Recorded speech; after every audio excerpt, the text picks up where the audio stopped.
Hello everyone, I hope you all are doing well and as you guys know कि हमने diet and nutrition का course content start कर दिया है and उसमें मैंने बहुत सारे जो टॉपिक्स हैं वो ऑलरेडी कवर कर दिए हैं। सो आई होप आपको वो सारे पार्ट्स जो हैं वो अच्छे से समझ लग रहे हैं। जो आज का हमारा सेशन रहेगा उसमें मैं एक न्यू टॉपिक डिस्कस करने जा रही हूँ।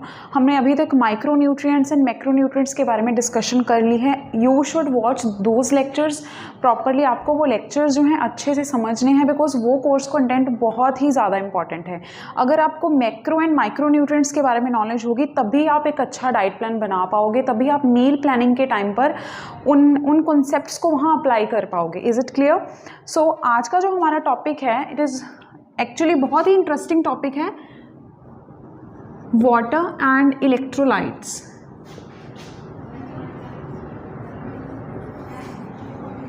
ये दोनों वर्ड्स आप सबने आई होप सुने होंगे पहले। अगर नहीं भी सुने हैं देन इट्स ओके। हम आज इन वर्ड्स के बारे में डिस्कस करेंगे अच्छे से। सो इन दिस केस अगर मैं वाटर से स्टार्ट करूँ, पानी, वी नो कि जो वाटर है हमारी बॉडी का बहुत ही इम्पॉर्टेंट पार्ट है। ह्यूमन बॉडी की अगर बात करें, ह्यूमन बॉडी के अंदर ऑलमोस्ट 70 to 80% पानी होता है, राइट। 70% पानी होता है, 70% पानी है। और अगर हम खुद की लाइफ की भी बात करें, ह्यूमन बॉडी की फंक्शनिंग या हमारी जो लाइफ है it is totally dependent on water. पानी के बिना वी कैन नॉट इमेजिन, अपनी लाइफ को भी इमेजिन नहीं कर सकते और हमारी बॉडी में जो भी फंक्शंस चल रहे हैं वो हम पानी के बिना इमेजिन नहीं कर सकते, राइट। सो पानी जो है हमारी बॉडी का, हमारी लाइफ का बहुत ही इम्पॉर्टेंट पार्ट है। सो उसके बारे में हमें नॉलेज होनी चाहिए। सो बहुत सारे मिथ्स हैं पानी को लेकर and a lot of people even don't know कि उनको कितना पानी पीना चाहिए। Usually it is being recommended कि बोलते हैं कि 1 से 2 लीटर पानी पियो, 1.5 से 2 लीटर पानी पियो। बट कई लोग होते हैं जो वो ज़्यादा पानी पी ही नहीं पाते, तो we can not force them कि ज़्यादा पानी पियो। पानी यस हमें 1 से 2 लीटर पीना चाहिए, या यू विल से कि 8 to 10 ग्लासेस ऑफ वाटर पीने चाहिए अपनी इंटरनल बॉडी के फंक्शंस को अच्छे से स्मूथ वे से करने के लिए। बट द थिंग इज़ जितना आपकी बॉडी डिमांड करती है आपको उतना ही पानी पीना चाहिए। आप खुद की बॉडी को फोर्स नहीं कर सकते। अगर आप एक्सेस में पानी पियोगे तो उसके कारण भी प्रॉब्लम्स आती हैं, अगर आप पानी बहुत कम पियोगे तो उसके कारण भी प्रॉब्लम्स आती हैं। So will discuss that one also, right. And आज के जो सेशन है उसमें हम पढ़ेंगे कि हमारी बॉडी के अंदर कितना एक ब्यूटीफुल सिस्टम है, बहुत ही स्मूथ सिस्टम है जो पानी का बैलेंस और इन इलेक्ट्रोलाइट्स का बैलेंस जो है वो मेंटेन करके रखता है। इलेक्ट्रोलाइट्स के बारे में भी हमारा ऑलरेडी डिस्कशन हो चुकी है, एक लेक्चर है, so you should watch that part also. So let's start with this part, water and electrolytes. अगर हम पानी की डिस्ट्रीब्यूशन देखें, फ्लूइड के बारे में मैंने बात की थी ह्यूमन फिजियोलॉजी के सेशंस में। आपने वो सेशंस आई होप अच्छे से समझ लिए हैं and a lot of students जो ऑनलाइन स्टूडेंट्स हैं उन्होंने डाउट्स भी पूछे थे through the email and we have cleared their doubts also. So it means yes students हमसे कनेक्ट कर पा रहे हैं एंड आपको अच्छे से समझ लग रहा है। सो आई होप आपको ये पार्ट भी अच्छे से समझ लग रहा होगा। सो वाटर की अगर बात करें, वाटर की डिस्ट्रीब्यूशन की बात करें inside human body, so water distribution,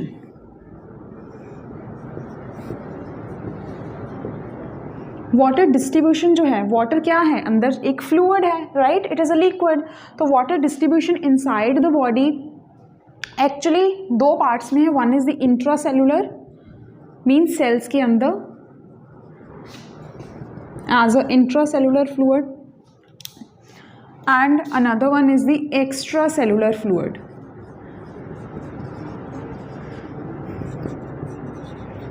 जो सेल्स के बाहर है।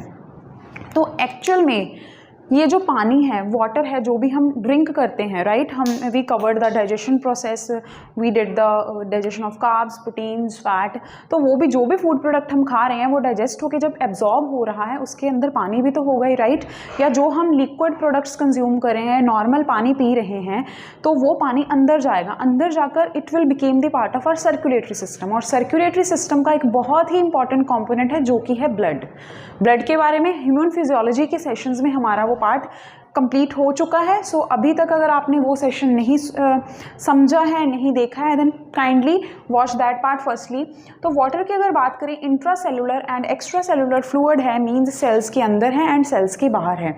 सेल्स की प्रॉपर फंक्शनिंग के लिए पानी का जो अमाउंट है, इस फ्लूइड का अमाउंट है, इस लिक्विड का जो अमाउंट है, सेल्स के अंदर और बाहर बैलेंस्ड रहना चाहिए. तभी ह्यूमन बॉडी जो है वो एक बैलेंस्ड वे से अपने फंक्शन प्रॉपर कर पाएगी. अगर सेल्स के अंदर या बाहर इस फ्लूइड का अमाउंट, इस वाटर का अमाउंट चेंज हो गया, कम या फिर ज़्यादा हो जाता है, तो सेल्स की फंक्शनिंग, ह्यूमन बॉडी की फंक्शनिंग, पूरे ऑर्गन एंड ऑर्गन सिस्टम की जो फंक्शनिंग है वो डिस्टर्ब हो जाती है. So that will definitely effect the human body. Is it clear? तो पानी कितना पीना चाहिए, या इफ़ आई से कि जितना आपकी बॉडी डिमांड कर रही है आपको उतना ही पीना चाहिए. Yes, 7 to 8 glasses of water, 8 to 9 glasses of water ये रिकमेंडेड है. बट फिर भी ये ह्यूमन की बॉडी टू बॉडी वेरी करता है. आप ऐसा नहीं बोल सकते, अगर किसी की लिमिट है, let's suppose 7 glasses of water, आप उसको नहीं बोल सकते कि उसको 12 ग्लास पीने चाहिए. उस बॉडी के केस में व्हाट विल हैपन, उसकी बॉडी के ऊपर नेगेटिव इफेक्ट्स पड़ने लग जाएंगे वो पानी ज़्यादा पीने के. हाँ, बहुत कम पानी पीना is also very bad for our health, उसके कारण भी प्रॉब्लम्स आती हैं. राइट? पानी के अगर फंक्शंस की बात करें, इंट्रासेलुलर, एक्स्ट्रा सेलुलर है, मीन्स सेल्स के अंदर एंड सेल्स के बाहर. अगर if I talk about the functions of water, तो like blood, it is the important part of our circulation, because पानी के अंदर ही सारे न्यूट्रिएंट्स जो भी हैं वो मिक्स होके, उसके साथ घुल के एट द एंड वो ब्लड के अंदर चले जाते हैं, and with the help of blood वो अलग अलग पार्ट्स तक पहुंचते हैं. राइट? तो पानी जो है ये हमारा जो ब्लड है उसको भी एक फ्लूइड नेचर, एक लिक्विड नेचर प्रोवाइड कर रहा है, and it maintains the volume of blood also, it maintains the blood pressure. जैसे मैंने स्टार्टिंग में मेंशन किया था कि पानी के बिना जो है हमारी बॉडी के जो फंक्शंस हैं दे आर टोटली इनकम्प्लीट. हमारे जो ऑर्गन सिस्टम और जो हमारे ऑर्गन्स हैं वो अच्छे से अगर फंक्शन कर रहे हैं तो that is possible because of water only. Right? So in that case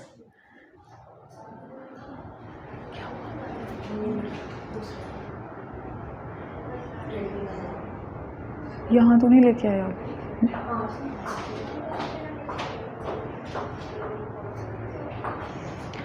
so that is why it is very important that कि जो पानी का अमाउंट है, पानी की एक वाटर बैलेंस है, वो हमारी बॉडी में मेंटेन्ड होना चाहिए, ताकि जो वाटर के फंक्शंस हैं और जो भी पानी हमारी बॉडी के अंदर जाकर फंक्शंस कर रहा है, ऑर्गन्स के फंक्शंस को स्मूथ कर रहा है, वो अच्छे से हो सकें. राइट? अगर हम वाटर के सोर्सेज की बात करें तो इस केस में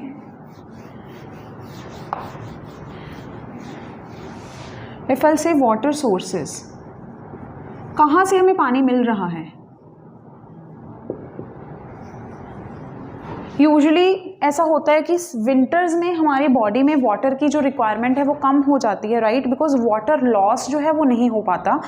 and on the other hand अगर समर्स की बात करें तो समर्स में due to sweat, excessive heat, बाहर बहुत ज़्यादा गर्मी होने के कारण हमारी बॉडी में से पानी ज़्यादा लूज़ हो रहा है. जैसे स्वेट, पसीना बहुत आता है. राइट? तो उसके कारण पानी निकलता रहता है. तो पानी की डिमांड है जो समर्स में ऑटोमेटिकली बॉडी की तरफ से इंक्रीज़ हो जाती है, एंड तभी हमें प्यास लगती है and will drink a lot of water. या फिर हमारा भी मन करता है कि हम वाटर रिच फूड सोर्सेज खाएं.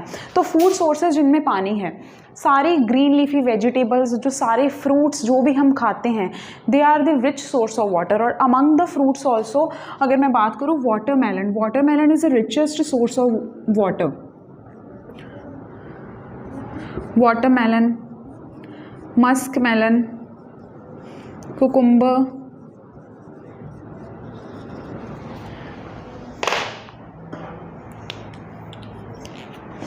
cabbage, lettuce,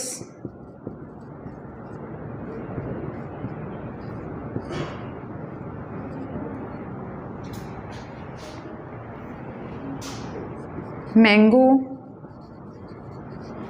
orange,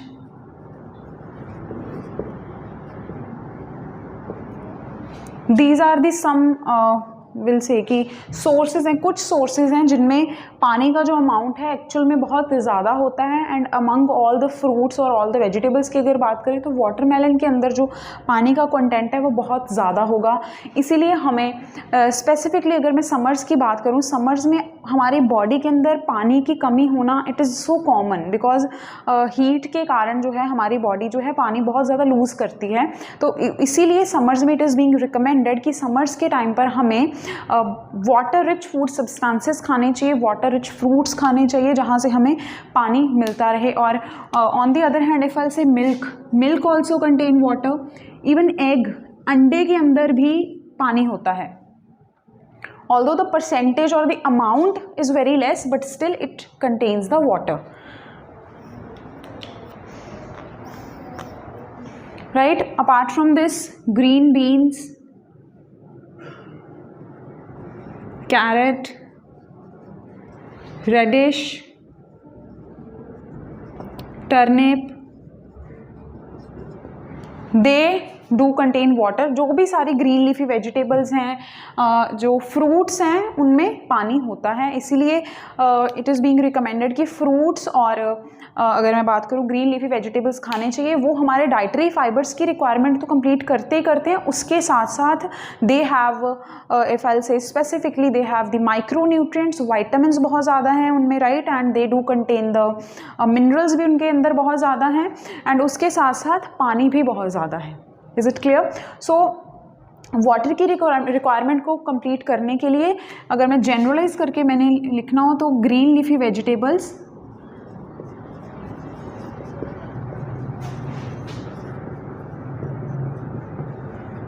and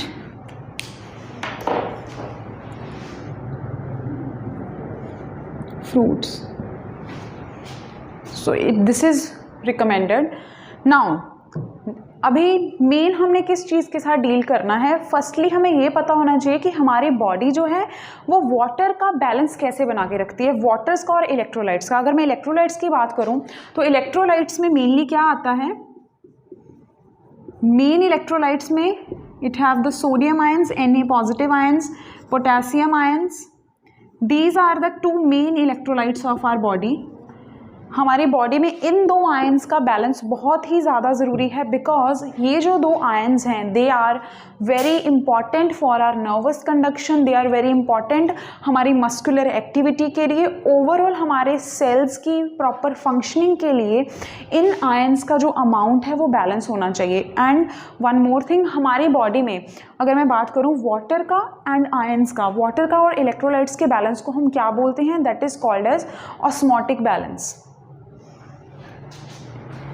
so I hope आप सबने ये नोट कर लिया है। So I am erasing this part.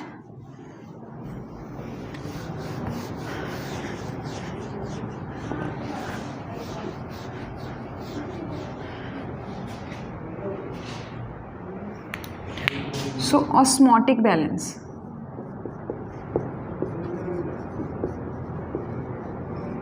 what is osmotic balance? It is the water and electrolyte balance of our body.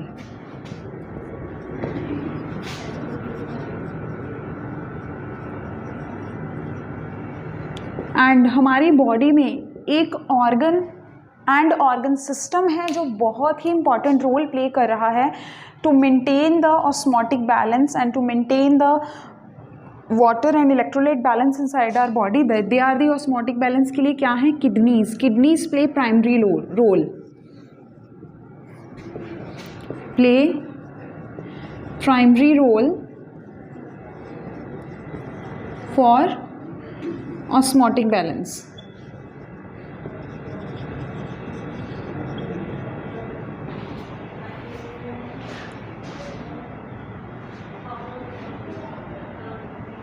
So now let's talk about कि हमारी body में water का एंड इलेक्ट्रोलाइट्स का बैलेंस कैसे balance हो रहा है, या वाटर एंड इलेक्ट्रोलाइट्स कैसे मेंटेन्ड रह रहे हैं। सो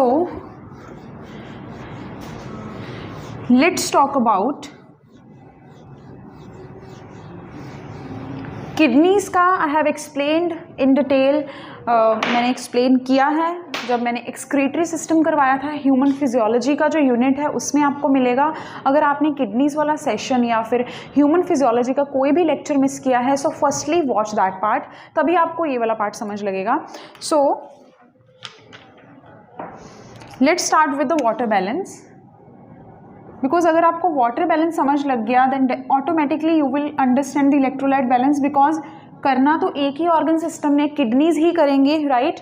तो वाटर बैलेंस के केस में लेट्स सपोज फर्स्ट जो पार्ट है उसमें हम करेंगे कि जो वाटर का कंटेंट है वो बढ़ गया है, कि वाटर का अमाउंट जो है वो बॉडी के अंदर इंक्रीज हो गया है, then what will happen. So if there is excess of water, excess of water,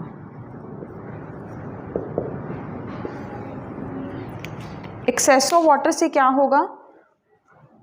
first part low osmotic pressure of blood, पानी के कारण एक्सेस ऑफ वाटर हमारे सिस्टम के अंदर है, राइट। तो इन दैट केस क्या होगा, जो ब्लड है वो डाइल्यूट हो जाएगा।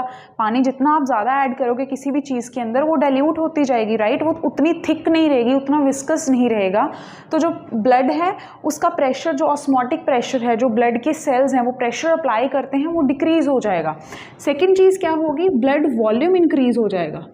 Overall volume of the blood increase means amount, because पानी अलग से तो नहीं होगा ब्लड के अंदर, पानी जो है वो ब्लड के साथ मिक्स होगा। तो ओवरऑल ये पानी क्या करेगा, जो एक्सेस ऑफ वाटर, जो पानी इंक्रीज हो गया है, इसके कारण क्या होगा कि blood volume increase. But the thing is, अगर ब्लड का प्रेशर जो है, low osmotic pressure of the blood, ये लॉन्ग ड्यूरेशन तक कम रहेगा, तो भी हमारी बॉडी के जो ऑर्गन्स हैं उनकी फंक्शनिंग डेफिनेटली इफेक्टेड होगी। ह्यूमन बॉडी की जो फंक्शनिंग है वो प्रॉपर होनी चाहिए। अगर वो अच्छे से नहीं होगा then it means definitely person को कोई अगर लॉन्ग ड्यूरेशन तक यही इशू से पर्सन सफ़र करता रहा, ऑल्दो ऐसा लग रहा है कि बहुत नॉर्मल सी बात है बट नॉर्मल बात नहीं है, तो क्या होगा, उसके जो ऑर्गन सिस्टम्स की फंक्शनिंग है वो डेफिनेटली वो डिस्टर्ब होगी। क्योंकि मेन जो सर्कुलेटरी सिस्टम का मेन पार्ट है ब्लड, उसकी कॉम्पोजिशन में बहुत ज़्यादा चेंज आने लग गया है। उसके साथ साथ same as I have written है ब्लड वॉल्यूम, ब्लड में इफेक्ट पड़ेगा। ब्लड हमारी बॉडी के हर पार्ट तक पहुंच रहा है, तो ब्लड की अगर क्वालिटी चेंज हो रही है तो ह्यूमन बॉडी की फंक्शनिंग में बहुत बड़ा चेंज आएगा। तो हमारी बॉडी के अंदर ये एक मैकेनिज्म है जो इस एक्सेस ऑफ वाटर के कारण जो ये इश्यूज आ रहे हैं उनको न्यूट्रलाइज करता है और उनको कम्प्लीटली ख़त्म कर देता है और एक बैलेंस बनाता है। सो जैसे मैंने मेंशन किया था कि kidneys play very important role for this osmotic balance. तो ये एक्सेस ऑफ वाटर आ गया है, अभी किडनीज क्या फंक्शन करेंगी। So I hope you have written it.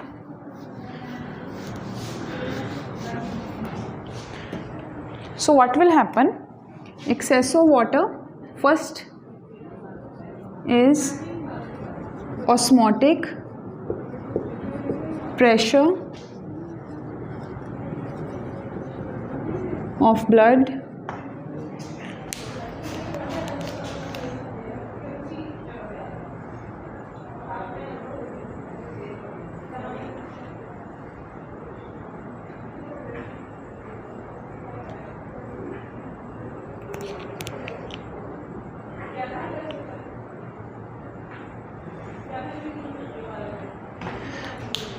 osmotic pressure of blood decreases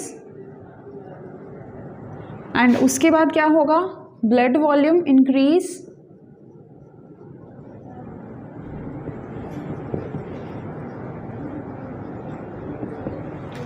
blood volume increase कर गया। तो अगर ब्लड वॉल्यूम इंक्रीज कर गया तो उससे कारण क्या होगा कि जो ब्लड का प्रेशर है it will also increase.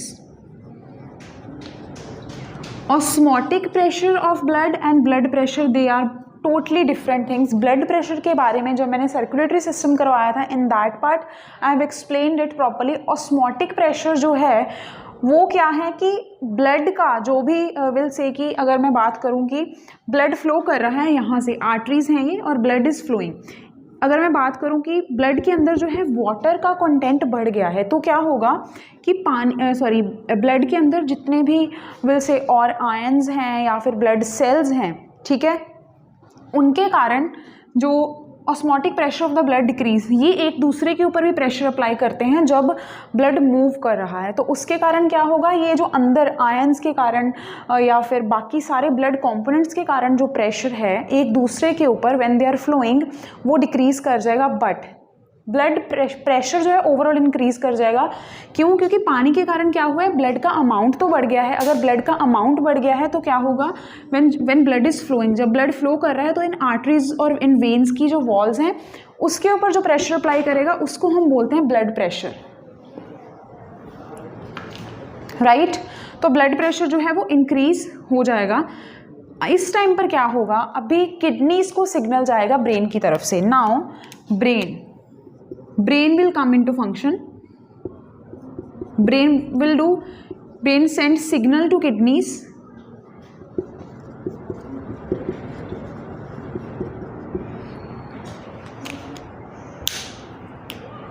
Right.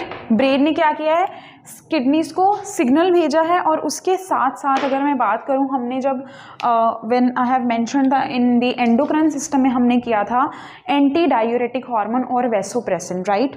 तो वो एक्चुअल में कहाँ से रिलीज हो रहे हैं, वो पिट्यूटरी ग्लैंड्स के पोस्टीरियर पार्ट से रिलीज हो रहे हैं। और उन्होंने करना क्या है, वो किडनीज के ऊपर जाकर एक्ट करेंगे। तो ब्रेन ने किडनी को सिग्नल सेंड किया। कैसे सिग्नल सेंड किया, स्टॉप सिक्रीशन ऑफ ADH और वेसोप्रेसिन।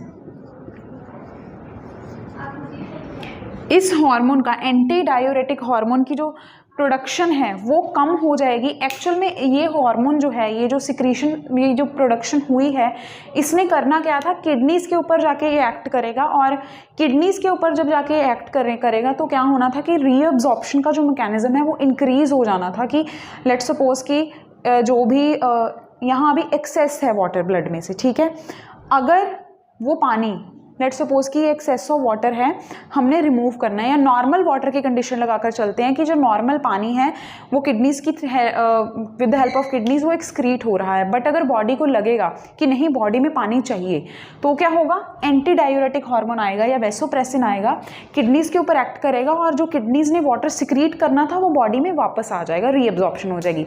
अभी यहाँ केस जो है वो एक्सेस ऑफ वाटर का है। यहाँ जो केस है वो एक्सेस ऑफ वाटर का है। तो क्या होगा, एक्सेस ऑफ वाटर है तो इस हार्मोन की ज़रूरत नहीं है, बिकॉज इस हार्मोन ने तो क्या करना था, रीअब्जॉर्प्शन करनी थी। क्योंकि इस हार्मोन, ये हार्मोन रिलीज ही तब हो रहा है, ब्रेन को सिग्नल जाएगा, ब्रेन इसको तभी रिलीज करेगा जब बॉडी में पानी की कमी होगी। बट यहाँ तो एक्चुअल में एक्सेस ऑफ वाटर है, तो ब्रेन क्या करेगा, ब्रेन विल स्टॉप। ये नेगेटिव साइन जो है ये स्टॉप का है, स्टॉप हो गया। तो उसके कारण क्या होगा, ये नहीं होगा तो भी किडनीज को सिग्नल जाएगा, किडनीज को स्टिमुलस मिलेगा। क्या स्टिमुलस मिलेगा कि जो एक्सेस ऑफ वाटर है उसकी सिक्रीशन कर दो, उसको बॉडी से निकाल दो, राइट। तो क्या होगा, रिड्यूस, ये किडनीज को सिग्नल गया, तो इस सिग्नल के कारण, ये मैं एरो से लिख रही हूँ, सिग्नल कहाँ से आ रहा है, ये ब्रेन से आ रहा है सिग्नल।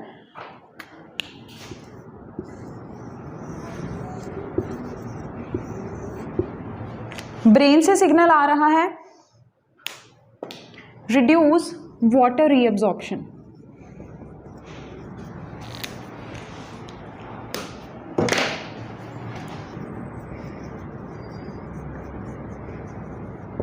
पानी की रीअब्जॉर्प्शन कम हो जाएगी। पानी की रीअब्जॉर्प्शन कम होगी मींस जो एक्सेस ऑफ वाटर है वो किडनी की हेल्प से बॉडी से बाहर निकल जाएगा। तो इस केस में क्या होगा, dilute urine, dilute urine, urine जो है उसमें पानी बहुत ज़्यादा होगा।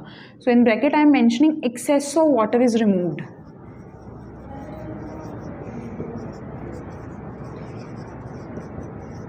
नाउ अगर इसी केस में मैं बात करूं एक्सेस ऑफ वाटर या एंड उसके साथ ही बॉडी के अंदर इलेक्ट्रोलाइट्स बढ़ गए हैं, इलेक्ट्रोलाइट्स बढ़ गए हैं, then also this ADH and vasopressin जो है वो स्टॉप हो जाएगा, उसकी प्रोडक्शन नहीं, उसका जो रिलीज़ है वो नहीं होगा पिट्यूटरी से, एंड ADH जो है वो नहीं होगा, तो किडनीज को क्या सिग्नल मिलेगा कि रिड्यूस कर दो इलेक्ट्रोलाइट की रीअब्जॉर्प्शन। तो किडनीज उस टाइम पर अगर इलेक्ट्रोलाइट बहुत ज़्यादा हो गए हैं, तो भी ब्रेन ही सिग्नल भेजेगा। ब्रेन का कौन सा पार्ट सिग्नल भेजेगा? ब्रेन के जो पिट्यूटरी ग्लैंड है जहाँ पर, वहाँ से सिग्नल आएगा किडनीज को कि अभी इन्होंने क्या करना है, किडनीज ने वो जो रीअब्जॉर्प्शन है इलेक्ट्रोलाइट्स की उसको इंक्रीज कर दो, जैसे पानी की रीअब्जॉर्प्शन इंक्रीज हुई थी।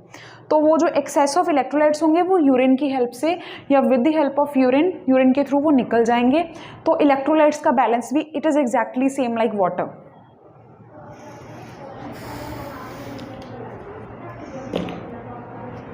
आई hope this part is clear.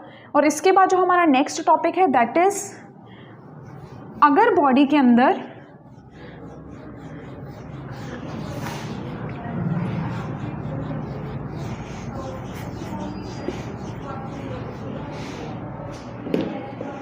Second condition है water shortage in body, water shortage या very less water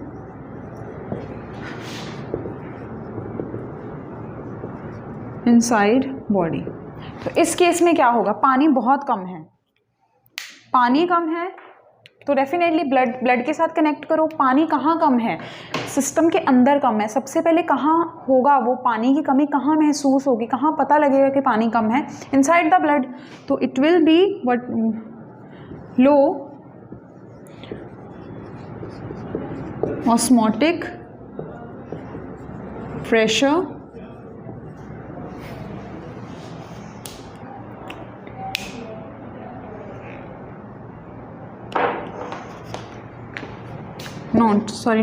high osmotic pressure of blood. ठीक है, ब्लड वॉल्यूम कम हो जाएगा, ब्लड वॉल्यूम डिक्रीज, बिकॉज अंदर पानी बहुत कम है। तो ब्लड वॉल्यूम जो है, ओवरऑल ब्लड का जो अमाउंट है, बिकॉज पानी जो है ब्लड का ही पार्ट है, सर्कुलेटरी सिस्टम के अंदर ही जा रहा है वो, तो ब्लड वॉल्यूम डिक्रीज होगा। उसके कारण क्या होगा, ब्लड प्रेशर डिक्रीज। तो अब ये ब्लड प्रेशर डिक्रीज हो गया है क्योंकि पानी कम है, और यहाँ पर क्या हो सकता है, जो इलेक्ट्रोलाइट्स भी कम हो सकते हैं, बिकॉज दोनों का बैलेंस का मैकेनिज्म सेम है। इलेक्ट्रोलाइट शॉर्टेज कि इलेक्ट्रोलाइट सिस्टम के अंदर कम है, तो वो भी सेम ही सिग्नल जाएगा। तो ब्लड प्रेशर अगर कम हो गया then what will happen, same brain से सिग्नल आएगा, ब्रेन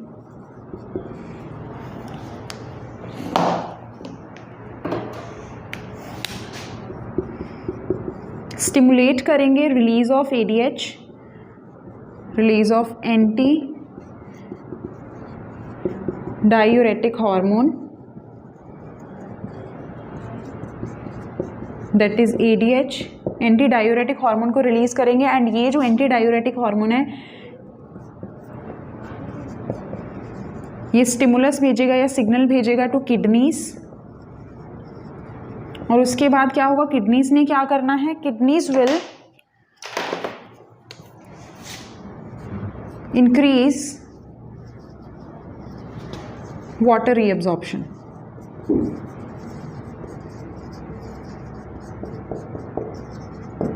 किडनीज ने क्या करना है, वाटर की जो रीअब्जॉर्प्शन है उसको इंक्रीज कर देना है, और जो यूरिन है, यूरिन जो है बहुत ही कॉन्सेंट्रेटेड होगा,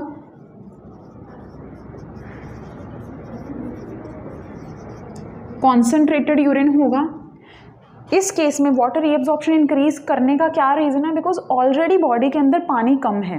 तो उससे क्या होगा, किडनीज विल ट्राई, या ब्रेन से जो सिग्नल आया है वो क्यों आया है, क्योंकि हमारी किडनीज, हमारा सिस्टम जो है एक साथ मिलके काम कर रहा है ताकि जितना भी पानी सिस्टम या बॉडी के अंदर है वो कम से कम बाहर निकले, कम से कम एक्सक्रीट हो, बिकॉज ऑलरेडी पानी की शॉर्टेज है। Same goes for the electrolytes. अगर इलेक्ट्रोलाइट्स कम हो गए हैं तो भी किडनीज जो है इलेक्ट्रोलाइट्स की रीअब्जॉर्प्शन जो है इंक्रीज कर देंगी फ्रॉम द फिल्ट्रेट राइट। तो उसके कारण भी जो यूरिन है वो कॉन्सेंट्रेट हो जाएगा, उसमें जो आयंस हैं या इलेक्ट्रोलाइट्स हैं बहुत कम होंगे, ताकि बॉडी के अंदर जो एक्चुअल में कमी है वो और ज़्यादा कम ना हो जाए, राइट। लेट्स सपोज कि कोई पर्सन है, उसने 12 आवर्स तक पानी नहीं पिया है। सो 12 आवर्स तक पानी नहीं पिया है तो उसकी बॉडी के अंदर वाटर शॉर्टेज है, सारी बॉडी के अंदर जो इंटरनल सिस्टम है, इंटरनल फ्लूइड है, उसके अंदर पानी कम हो जाता है। तो उस टाइम पर ADH anti diuretic hormone function में आ जाता है। ऑन द अदर हैंड अगर कोई पर्सन है बहुत ज़्यादा पानी पी रहा है, एट दैट टाइम जो ADH की फंक्शनिंग है वो स्टॉप हो जाती है या बहुत लो हो जाती है। अगर बहुत एक्सेस में हो गया है एट दैट टाइम तो डेफिनेटली ADH की जो स्टिमुलेशन है वो नहीं होगी। तो ADH तो फिर किडनीज को क्या सिग्नल जाएगा कि उन्होंने रीअब्जॉर्प्शन कम करनी है ताकि रिलीज ज़्यादा हो। सो ये जब पानी कम है या इलेक्ट्रोलाइट्स कम है उसका ये केस है। ऑन द अदर हैंड जब पानी ज़्यादा है या इलेक्ट्रोलाइट्स ज़्यादा है फ्लूइड के अंदर, बॉडी फ्लूइड के अंदर, देन इन दैट केस वो केस हमने ऑलरेडी डिस्कस कर लिया है। आई होप आपको ये दोनों कॉन्सेप्ट्स अच्छे से समझ लग गए हैं। And keep one thing in mind that ये दोनों जो पॉइंट्स हैं, ये दोनों जो मैकेनिज्म्स हैं, ये बहुत ज़्यादा इंपॉर्टेंट हैं।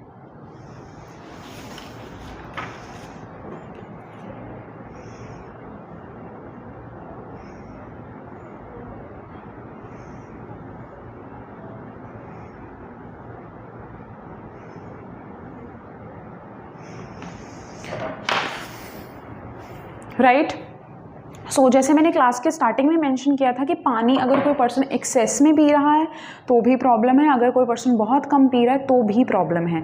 तो अगर कोई पर्सन बहुत कम पानी पी रहा है तो उसको एक विल से कि कंडीशन हो जाती है, एक उस कंडीशन को हम क्या बोलते हैं, डिहाइड्रेशन। उस कंडीशन में क्या हो रहा है कि जो बॉडी फ्लूइड है उसके अंदर जो पानी है वो बहुत कम हो जाता है, राइट। सो डिहाइड्रेशन के जो चांसेस हैं, यूजुअली डिहाइड्रेशन जो है वो विल से कि समर्स में होती है। उसका एक और एनहांसिंग फैक्टर जो है वो सन की हीट भी हो जाती है। सो डिहाइड्रेशन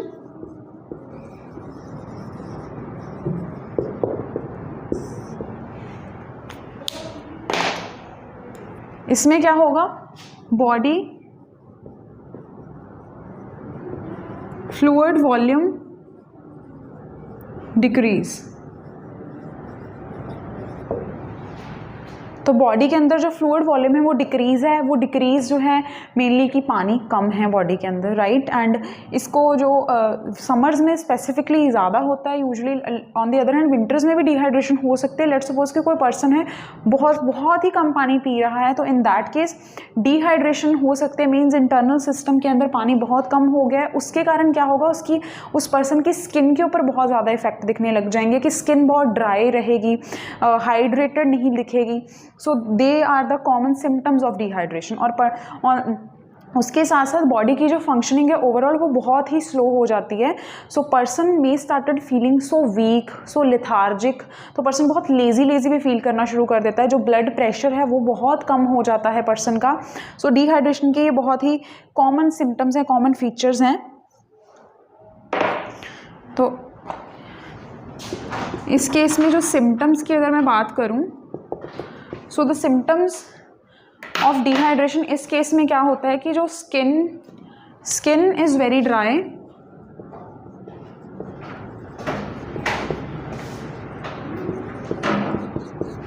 स्किन ड्राई है, blood pressure is low, lethargic body means lazy है बहुत ज़्यादा,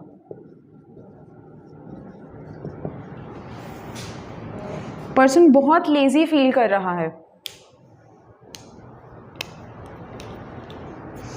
उसके साथ साथ यूरिन आउटपुट बहुत कम हो जाती है। उसका रीज़न क्या है, बिकॉज ऑलरेडी जो फ्लूइड वॉल्यूम है वो कम है, ADH रिलीज हो चुका है। ADH अगर रिलीज हो चुका है तो वाटर की रीअब्जॉर्प्शन बहुत बढ़ जाएगी। वाटर की रीअब्जॉर्प्शन अगर बढ़ गई है तो डेफिनेटली यूरिन की जो आउटपुट है वो कम हो जाएगी। Urine output is very low.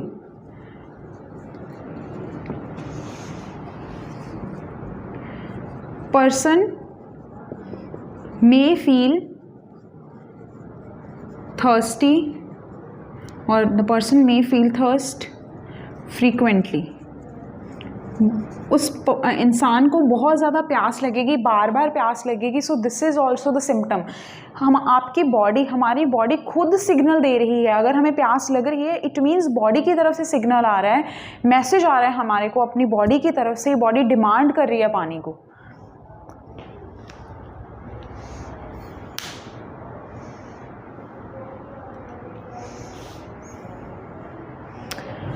So in this case जो हम इसका दूसरा पार्ट है, इसमें तो बॉडी फ्लूइड कम है। On the other hand over hydration, over hydration में क्या होगा कि जो बॉडी फ्लूइड है, जब बॉडी फ्लूइड का जो वॉल्यूम है वो इंक्रीज हो जाएगा। This is over hydration.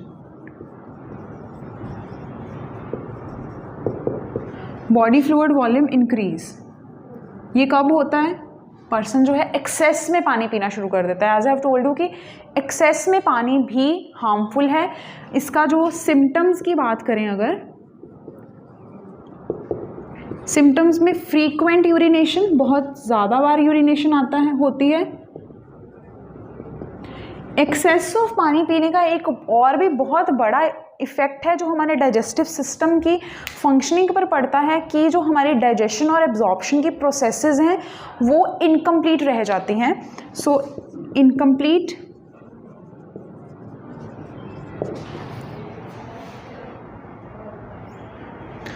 Digestion and absorption. Person का जो ब्लड प्रेशर है वो बहुत हाई रहता है।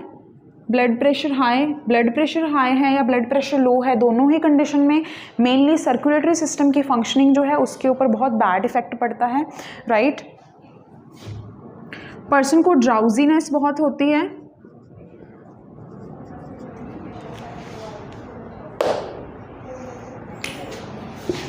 Headache, nausea, these all are the symptoms of high blood pressure also. Frequent urination, और फ्रीक्वेंट यूरिनेशन के टाइम पर, इस टाइम पर जैसे हमने किया था कि excess of water inside the body, तो एडीएच नहीं होगा, तो जो एक्सेस ऑफ वाटर है बॉडी से निकलता रहेगा। What will happen along with this excess of water, कई बार क्या होता है कि जब किडनी की फंक्शनिंग इतनी फास्ट हो जाती है, या किडनीज़ हैं जो एक्सेस ऑफ वाटर को इतना ज़्यादा विल से कि निकालने के लिए उनको they became habitual for this, उनको आदत पड़ जाती है सेम पेस के ऊपर काम करने की, तो किडनी की फंक्शनिंग भी एक टाइम पर आकर ख़राब होना शुरू हो जाती है, बिकॉज किडनीज के ऊपर वर्कलोड बहुत ज़्यादा बढ़ जाता है। सो इस केस में एक बहुत ही, so person may die in this case, person may die.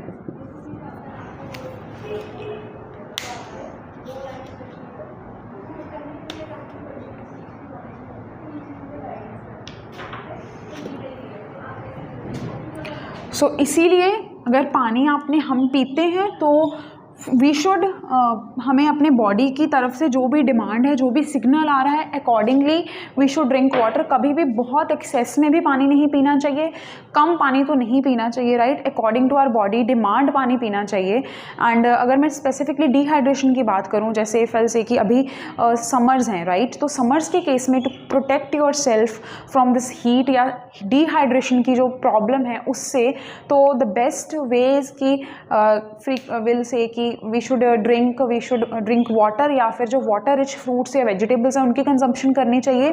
जो वर्ल्ड हेल्थ ऑर्गेनाइजेशन है उन्होंने एक विल से कि बेस्ट वे बताया है to protect our self from the dehydration, जो कि है ORS। जो इलेक्ट्रोलाइट्स ORS का विल से कि वी जस्ट हैव टू, उसमें इलेक्ट्रोलाइट्स होते हैं and we just have to mix it with water, पानी के साथ मिक्स करो एंड उसको हम पी सकते हैं, ताकि हमारी बॉडी के अंदर वाटर का, पानी का और इलेक्ट्रोलाइट्स का जो बैलेंस है वो मेंटेन रहे। ऑस्मोटिक बैलेंस को मेंटेन करने के लिए डिहाइड्रेशन के केसेस में फास्ट रिकवरी के लिए ORS is the best option, right. So ORS, oral rehydration solution, इसमें क्या है? It contain the electrolytes. ORS contains electrolytes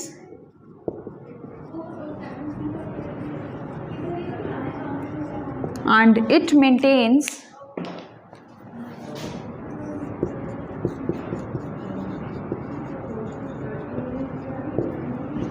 osmotic balance of body.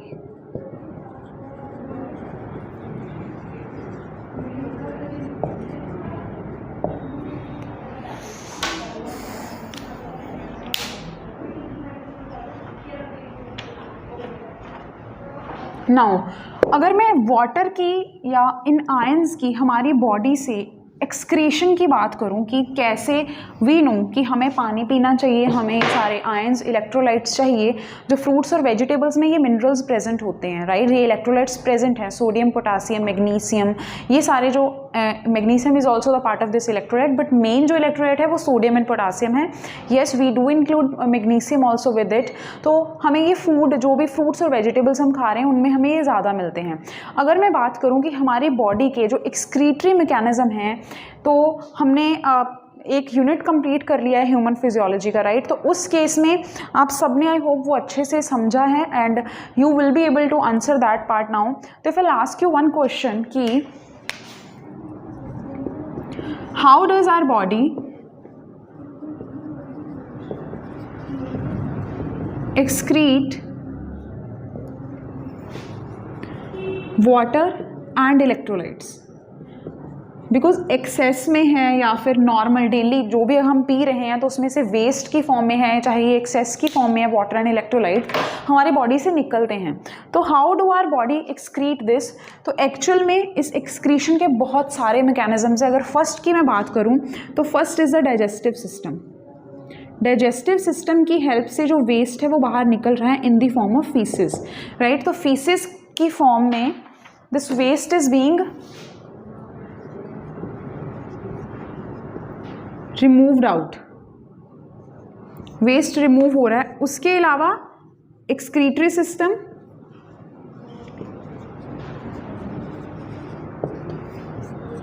Lungs, skin, हमें स्वेटिंग हो रही है तो sweat contain the water and electrolyte. Digestive system में faeces की फॉर्म में वाटर एंड इलेक्ट्रोलाइट्स दोनों निकल रहे हैं। एक्सक्रीटरी सिस्टम में भी वाटर एंड इलेक्ट्रोलाइट्स दोनों निकल रहे हैं। लंग्स के केस में भी when we breathe in and breathe out, right, when we breathe out CO2 हमें पता है निकल रही है, बट उस CO2 के साथ this water and electrolytes in the form of, will say, vapour state, they are moving out of our body.